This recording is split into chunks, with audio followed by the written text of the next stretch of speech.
I think this is chapter 8. Propaganda and me. Propaganda. I don't know what that is.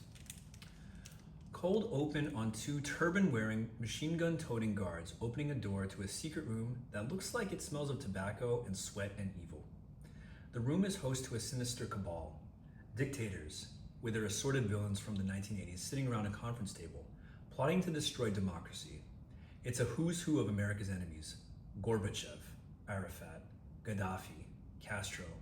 Guys whose faces we've seen on NBC Nightly News with Tom Brokaw, who glower at us from the cover of Time. Killing off the hostages is not sufficient, says the Idi Amin stand-in.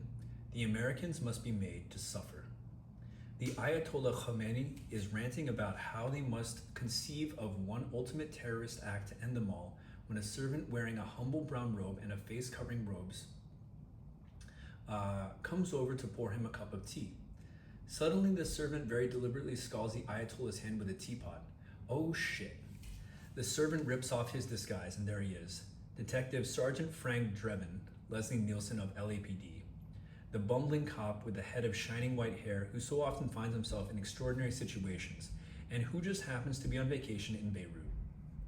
Contrary to everything I understand about international law and police jurisdictions, somehow this American cop is on the case, making quick work of each and every one of the bad guys and kicking their asses in hilarious ways reminiscent of the fisticuffs of the Three Stooges. In a matter of moments, Drebin easily disposes of the most dangerous men in the world with a few head bonks and a well-placed kick in the balls. This is the opening scene of the crime spoof comedy The Naked Gun, and it showed a generation of kids, including me, that one man can single-handedly save democracy. This one good guy with a gun. We weren't supposed to watch too much TV in our household, but that didn't stop us.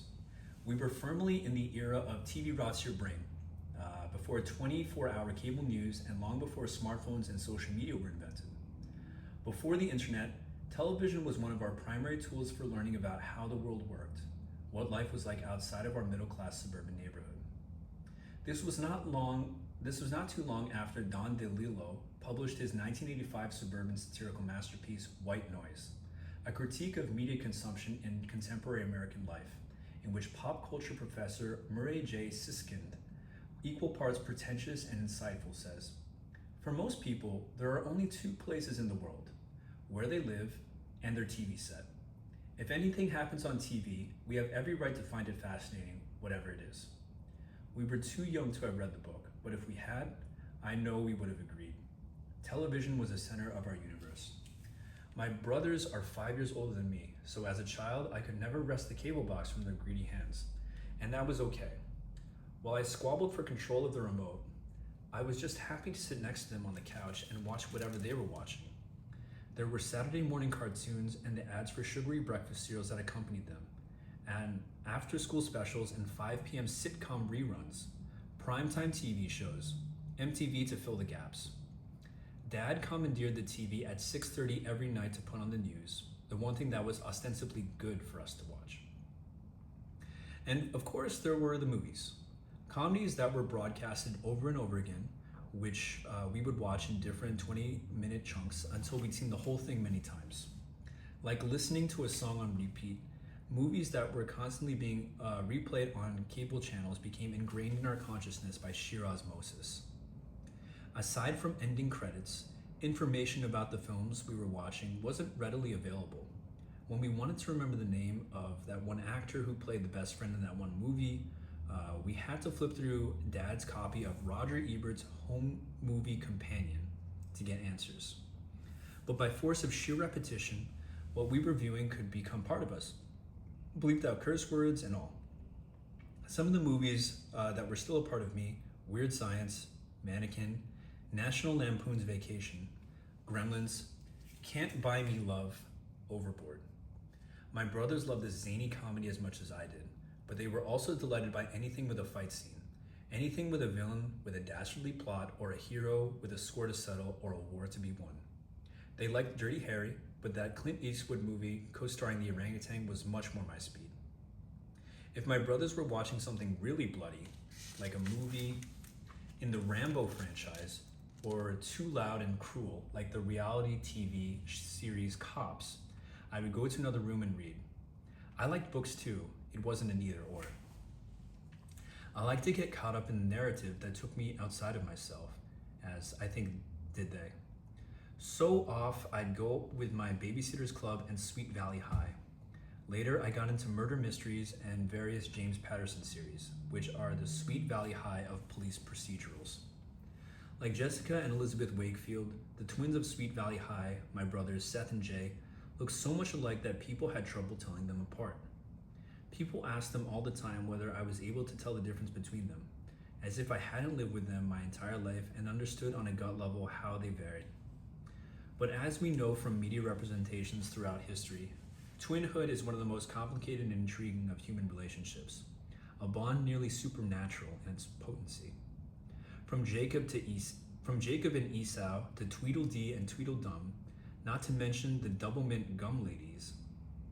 I don't know what that means. History showed time and time again that twins can be best friends or worst enemies, or more likely, both at the same time. Unlike Jessica and Elizabeth Wakefield, my brothers Seth and Jay did not have personalities that were as different as night and day. They were more alike than they liked to think. They were both super friendly with my mom, capable of talking to just about anyone, and while I tended to shrink back, and they were mostly into the same things: soccer, Little League, hogging the Nintendo, and later weightlifting. There were smaller differences I could pick up on. Seth was more likely to crack a joke, and Jay was quicker with a smile, but overall they provided a fairly unified front to the outside world. They knew how to push each other's buttons, how to artfully deploy the little dig that would hurt the most, and I had a front row seat. I was perfectly content to play a minor role in my brother's twin drama. When they included me in anything, it felt like an entry into the most exclusive club. How I loved doing silly dances in the kitchen with them after dinner, riding bikes with them in a little neighborhood gang, pillow fighting, but TV watching, this was our true shared passion. There were times when the twin drama got too intense. One morning, as they were getting ready for high school, a fight broke out in the bathroom. It appeared they had both picked out the same shirt to wear for the day, and one of them was going to have to change. But who? I didn't see it, but I remember blood splattered all over the sink. There was that one fight in the basement where we kept the weightlifting equipment. I'm not sure I ever knew what the fight was about, but I swiftly came to know that weights make up for cumbersome yet scary weapons. When my mother couldn't break it up on her own, she called the police, knowing they would help. We huddled on the front steps and waited for them to arrive, so relieved when an officer showed up and swiftly de-escalated the situation downstairs. He gave my brothers a stern talking to and told them to apologize to our mother for scaring her. They obeyed. They were sorry. I know they were. The police officer's presence simply hastened their contrition. We were so grateful. It's more than a decade later when I realized what a privilege it is for the mother to be able to call the police on one's own children and know they'll receive only a mild scolding and learn an important life lesson. Nothing more.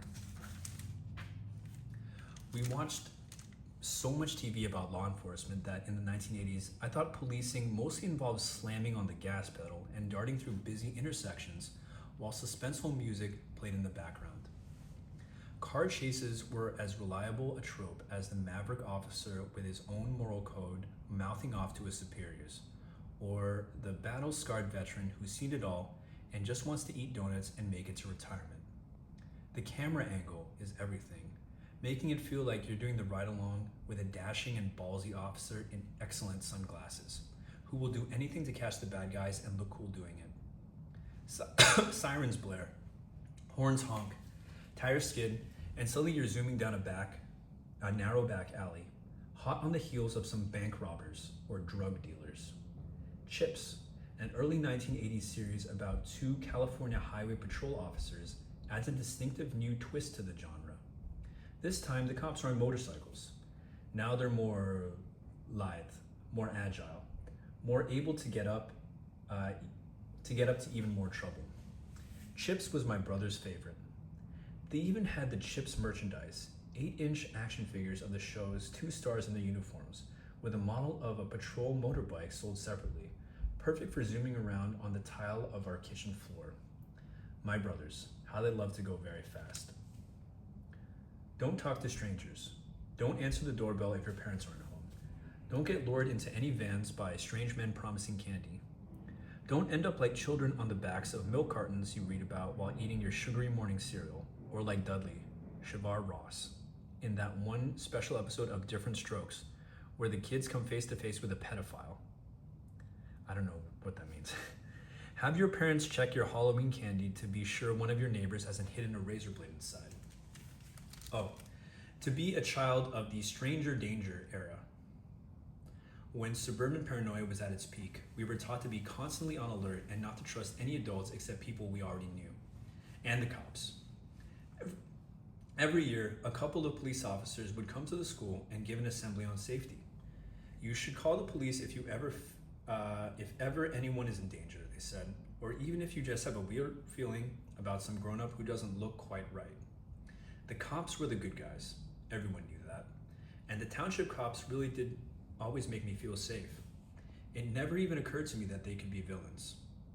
By the time I was in high school, I had seen that Ray Liotta movie in which a cop stalks a woman, makes her life hell, but that was strictly for entertainment. Even movies about bad cops usually have a good cop or two who will save the day. I had no reason not to trust authority. Authority was the police and the evening news and the 3 newspapers my parents got delivered every day. We were the target audience. It did not occur to me to consider their biases and blind spots, and certainly I never bothered to get anyone else's perspective. Newspapers were not inclined to report on police abuses, and local news made the world look like a dangerous place, with kidnappings and robberies and police bravely fighting on the front lines of the war on drugs that was turning city streets into chaos. In the pre-internet days, it took a lot of effort to find out how the world actually worked, especially if you had the reason to question the facts put before you, especially if you were a sheltered kid living in a New York City suburb, especially if you were white. It's no coincidence that the nation's missing child, or stranger danger panic, originated in a city that much of the nation had already come to regard as the epicenter of dangerous strangers, and a city that had already begun to lay the groundwork to respond with more and more police and prisons, writes Megan Day in 2020 Jacobin piece about the moral panic of the 1980s. The link between mass incarceration and violence against children was there from the beginning of the stranger danger panic, foreshadowing what would transpire in the decades to come. In When Crack Was King, A People's History of a Misunderstood Era, Donovan X. Ramsey recounts how Ronald Reagan's so-called war on drugs of the 1980s did very little to help the victims of the crack epidemic, but it did succeed in creating a panic around crime in inner cities. While Reagan failed to create a drug-free America, he'd succeeded wildly in drug politics, writes Ramsey. He did so by conflating the nation's legitimate fear of rising crime with its anxieties about increased drug use. The undercurrents of both, of course, seem to be lingering hostility toward people and communities of color. To those of us safe at home, watching news reports about ruthless drug dealers and crack dens on TV, the streets of New York City look like a war zone. We clearly needed as much protection as possible, which meant getting more cops on the streets. Taxpayers, noted Ramsey, happily footed the bill for this war. The male cadets and officers in police academy are just another category of horny goofs, not dissimilar from the frat boys and nerds and caddies and bachelor party attendees that feature in all mid-80s sex comedies. Even the poster art for Police Academy is just Porky's, but with cops. Revenge of the Nerds, but with guns. A bunch of misfits with zany expressions on their faces wearing police uniforms. Plus one super hot lady recruit showing some leg and another hot lady recruit with cleavage busting out of her very unbuttoned top. In the corner, peeking out from behind all the cadets, are another pair of legs and sexy platform heels, belonging to someone who appears to be on the ground, possibly for sex reasons. Tagline: what an institution. The series, 6 films which were made in the 1980s and the 7th in 1994, really is the ultimate love letter to the institution of policing. It's an ongoing story about how a bunch of weirdos and losers, and some hot ladies, find redemption via their commitment to the police academy after the newly elected mayor of their unnamed city announces that the academy must accept all applicants regardless of their height, weight, gender, or education. We follow a ragtag group of misfits, many of whom don't have the size or shape or temperament that we often associate with cops, who seize the opportunity to become police recruits as they learn some discipline and begin to conform to police procedures. And in doing so, they gain authority and respect, and some of them also get laid. The series begins when the man who would have become the leader of the Misfits, a conventionally attractive rapscallion named Carrie Mahoney, played by Steve Guttenberg, is forced to enter the police academy to avoid going to prison for comically reckless driving. Throughout the movie, he develops a strong moral compass. Good-hearted fuck-ups can become actual heroes, the film purports, by aspiring to carry a badge. Throw in some boob jokes and lots of cringeworthy shenanigans at a gay biker bar, and you've got a winning franchise. The chaotic cadet Zed McClunk, played memorably by Bobcat Goldthwait in the second film of the series, is the ultimate example of what a uniform can do. When we first meet Zed, he's the leader of a dangerous street gang, wearing a leather jacket and gleefully committing crimes. Everyone knows that guy who wears leather jackets are punks, and all punks are uniformly bad, unpredictable, to be feared. But by the third film, Zed has turned in his leather jacket for his police trainee gear, and bam, Zed is reformed. An officer explains to Zed's roommate at the academy, "He's on our side now. No further explanation required." We then get to watch Zed and his recruit class take part in training that consists of target practice, karate, boxing, and a bunch of other cool stuff, very little of which real-life police officers actually get to do. It all culminates in a jet ski chase where the cadets pursuing kidnappers at high speeds. They succeed, of course, through a mixture of wits, teamwork, and mastery of the jet ski, which apparently all of them possess. The recruits are green, but they are the police, and the police are the good guys, and the good guys always win. The final shot of Police Academy 3 shows the Academy's crest inscribed with the words integrity, knowledge, and courage. As if by simply walking through the doors of the Academy, recruits get endowed with all three, and some of them also get laid. I moved to New York City in 2000, directly after college, even though I knew it was unsafe. In the city, people would try to take advantage of me, or so I was told. On the street, everyone was guilty until proven otherwise. Again, or so I was told. Basically, there were rapists and muggers everywhere, just waiting for oblivious young women to fuck up. This was Stranger Danger Part 2, for young white women from the suburbs who moved to the city. And so I was vigilant. I carried my keys in a strategic way when walking down the street late at night. I didn't look any fellow pedestrians in the eye. I avoided dark alleys and considered carrying a rape whistle. I prepared for my daily commute to work as if I were going into battle, closing myself off in the most unfriendly, self-absorbed way. An uphill battle for me, because smiling has always been my default. The fear escalated tenfold when, a year after I moved to New York City, I watched the Twin Towers fall in real time on the TV at my Midtown office. I will never forget the smell of a city as I walked shakily home about an hour later. It was a smell of everything I could possibly imagine in downtown burning, the photocopiers and fax machines you'd find in an office, as well as the people inside. In a report on 9/11's legacy for the Pew Research Center on the 20-year anniversary of the attack in 2021, Hannah Hartig and Carol Doherty note that the fear was the norm. Most Americans said they were very, 28%, or somewhat, 45%, worried about another attack. When asked a year later to describe how their lives had changed in a major way, about half of adults said they felt more afraid, more careful, more distrustful, or more vulnerable as a part of these attacks. At the same time, the NYPD was elevated to hero status. In Rudy Giuliani's post-9/11 New York, I would see people stopping cops on the street to say thank you, and the sight would warm my heart. I felt pride for the people keeping me safe in my city, even as they began to erect surveillance cameras and conduct random bag checks in subway stations. Then, on September 16, 2001, Susan Sontag published a sharp criticism in The New Yorker on the messages that we're receiving from the government and the media, mostly that America was an innocent victim of attack. She skewered my newly found patriotism. The disconnect between last Tuesday's monstrous dose of reality and the self-righteous drivel and the outright deceptions being peddled by public figures and TV commentators is startling and depressing. The voices licensed to follow the event seemed to have joined together in a campaign to infantilize the public. I had no problem with that. I was basically a baby sucking my thumb, waiting to be told that everything was going to be okay. But at the same time, my word was getting bigger every day. I was seeing more and reading more and meeting new people with backgrounds different from my own. And as I did, I began to question some of the ideas I had taken to be facts. That New York was inherently unsafe, that strangers are out to swindle you, that we need cops to keep us safe. 2 decades later, I would walk to Casey Plett, a trans writer and publisher I admire, who has every reason to don her armor while walking down the street. Still, she makes the conscious effort not to.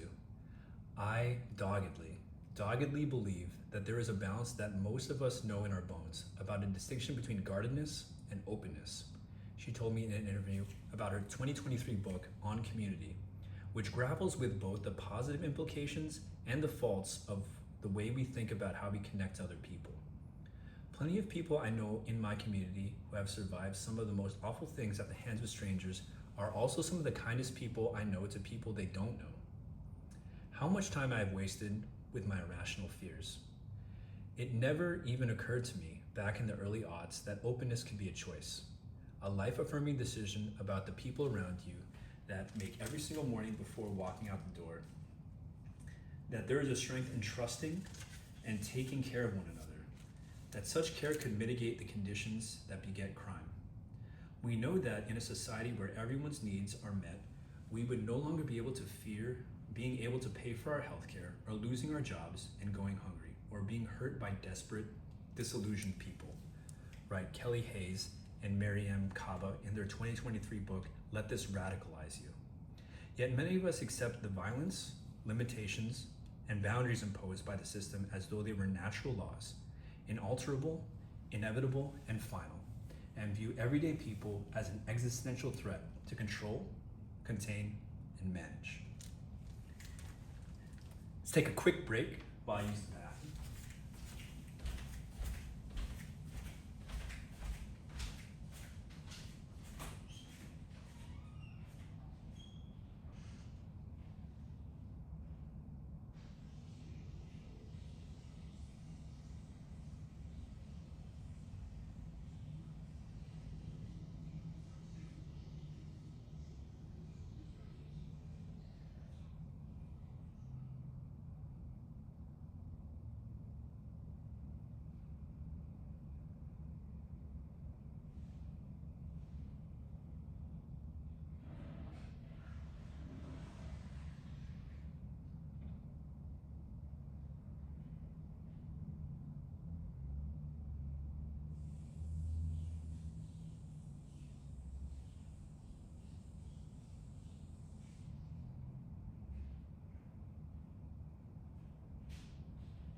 That was a good bathroom break.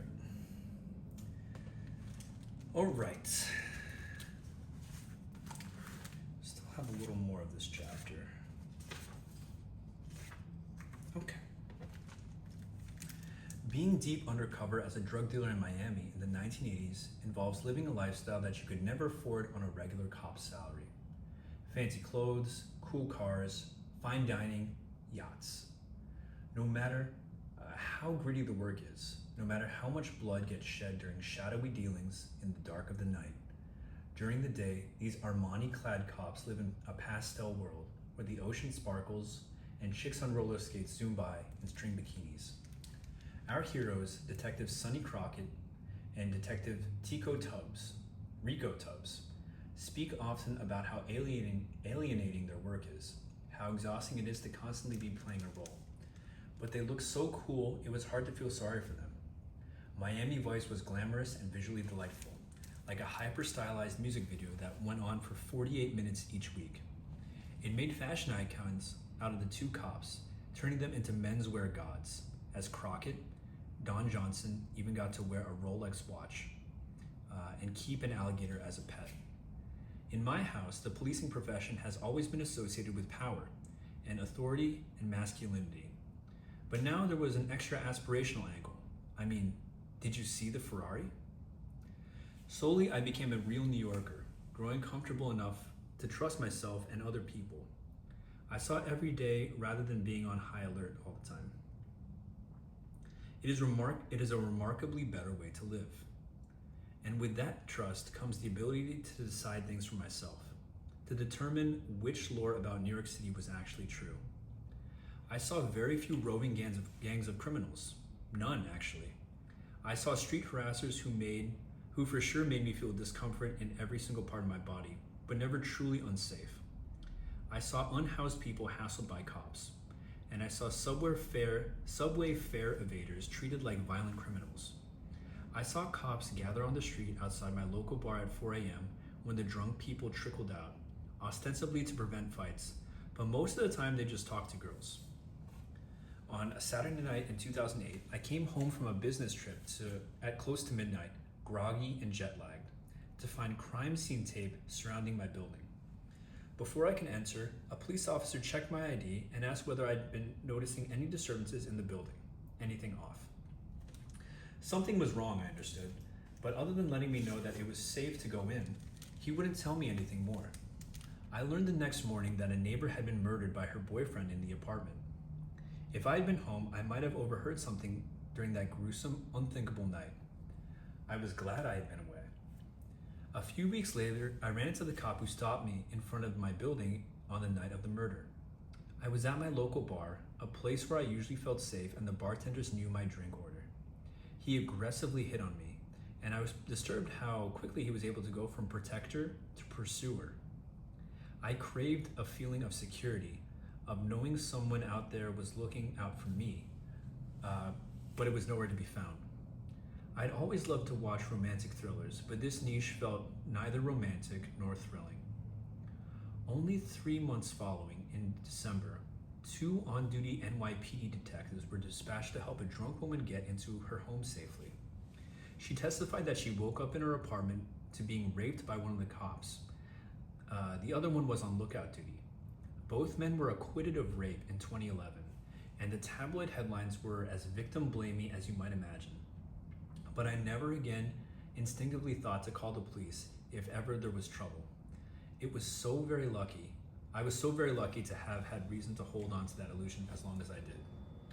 By the time my friends were bringing books to the People's Library at the Occupy Wall Street protest at Zuccotti Park in 2011, I was no longer shocked by how quick the NYPD were to dismantle it. These were just my personal experiences as a former suburbanite who over and over again got told as a kid that cops were the good guys. If the police had been so ugly to me, then there could be no way to ever comprehend the evil that they showed to others. Stop and frisk wouldn't be proven unconstitutional in New York City until 2013, allowing the NYPD free rein to harass and racially profile at will until then, and with only a little bit more discretion afterwards.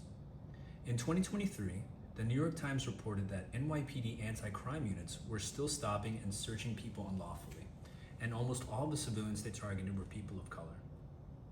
I can't overstate how closed off I was growing up in the 80s and 90s, even though I didn't know it at the time. There was a whole wide world that was not even getting covered in New York Times or in the evening news, so Zennials like me were only getting to see a small sliver of it. And then the internet came along, and there were many smart voices aside from the ones I regularly saw in the media, and they were accessible to anyone who wanted to find them.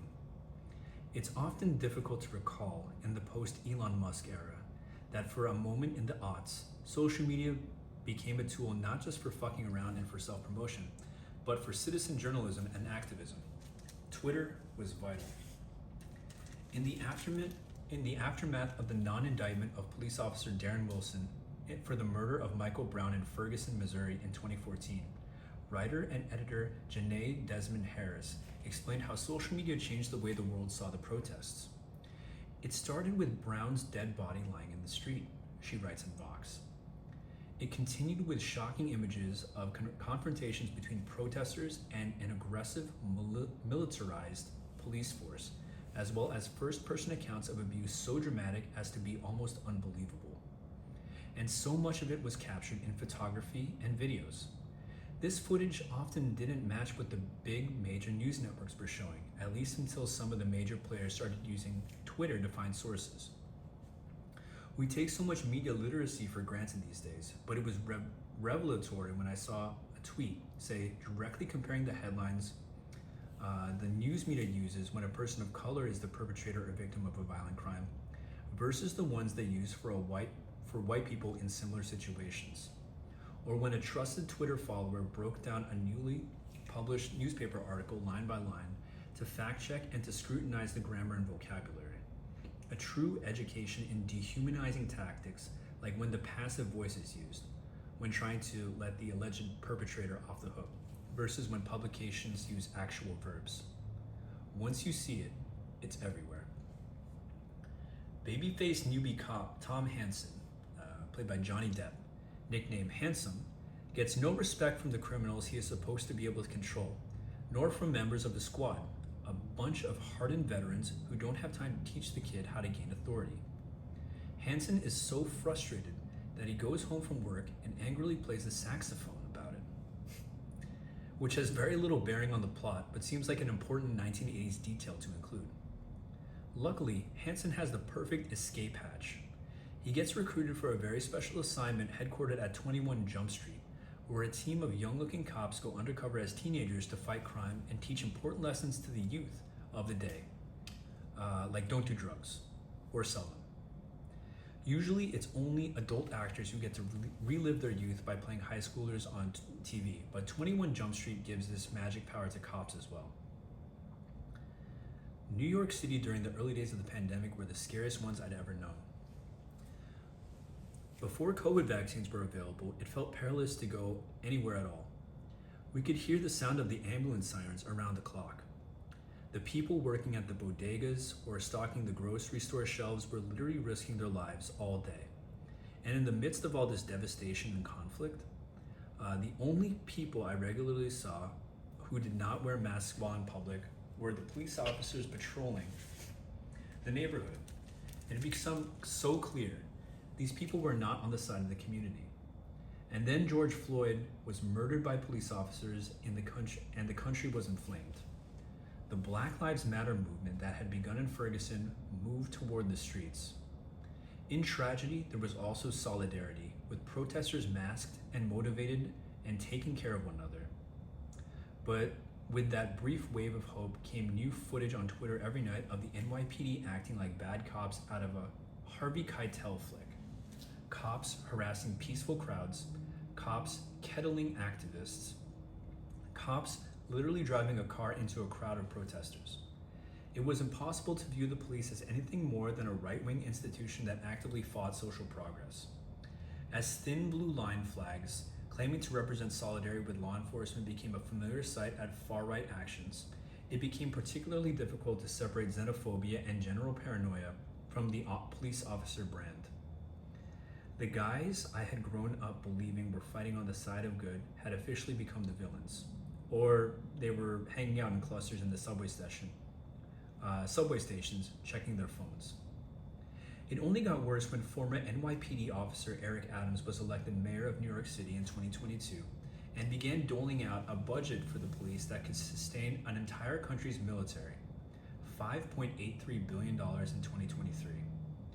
Donna Lieberman, executive director of NYCLU, criticized the city's police first problem solving in 2023.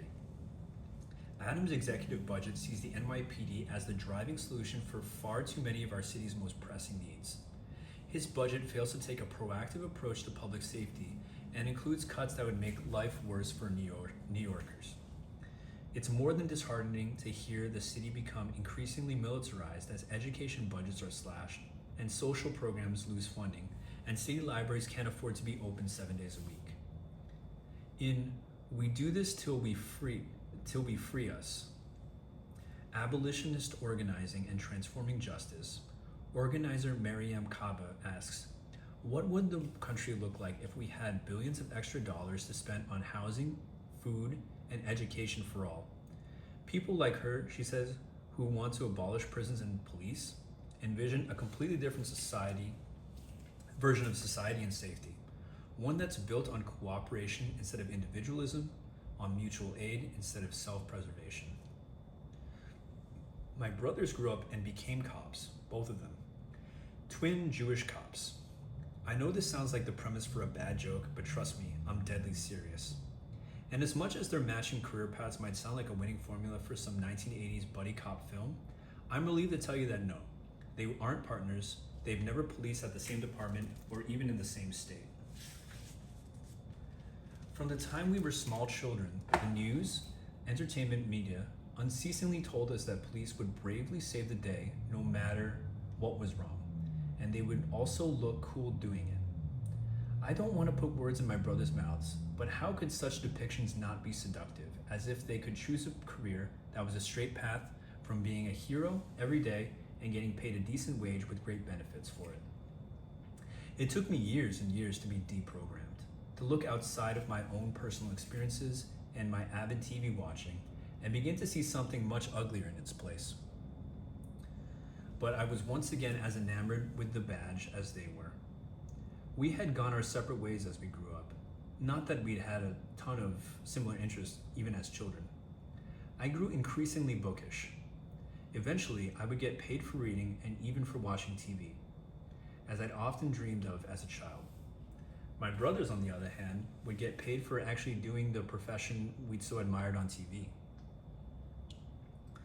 From what we could see, police work for my brothers wasn't like it was in the movies at all. As far as I know, they've never broken up international terrorist rings or worn Armani suits to meet with high-powered drug dealers on yachts. There was a lot more boredom involved in their day-to-day work than we were led to believe as kids. More sitting around and more court dates and more paperwork. The sheer bureaucracy of the whole thing. The hours were weird, especially at first when they were newbies and had to work nights and weekends. They were tired and frustrated a lot. Still, there were times when they could drive really fast. They looked good in their uniforms. They got a ton of free coffee, probably even some donuts. That's a cliche for a reason. They were naturals at calling cars vehicles, as in, "Sir, please step out of the vehicle." And they did help people, even if it was by responding to medical emergencies rather than chasing after kidnappers on jet skis. The institution of American law enforcement, though, emphasizes heroism above all else. By becoming a police officer, the fantasy goes, you also become a hero.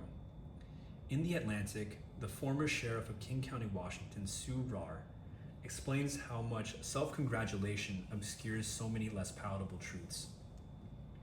My generation of police was socialized in the comforting myth of police as heroes, engaged in a righteous battle, she writes. We didn't learn the history of how police have been used to maintain order for those in power, such as on slave patrols or through enforcing Jim Crow laws, busting unions, or waging the war on drugs. The insular culture of policing protects the flattering myth of heroes and keeps the ugly, original missions hidden. Such mythologizing of police and the righteous battles they fight means that violence is a key selling point of the profession, and not the kind we'd watch on the carpet in the den when we were little kids, where there was a clear-cut, dangerous villain who needed to be taken by force. So attuned are they to potential villains that my brothers still never sit with their backs to the room in a restaurant, as if they're members of Vito Corleone's crew, on high alert with enemies circling everywhere.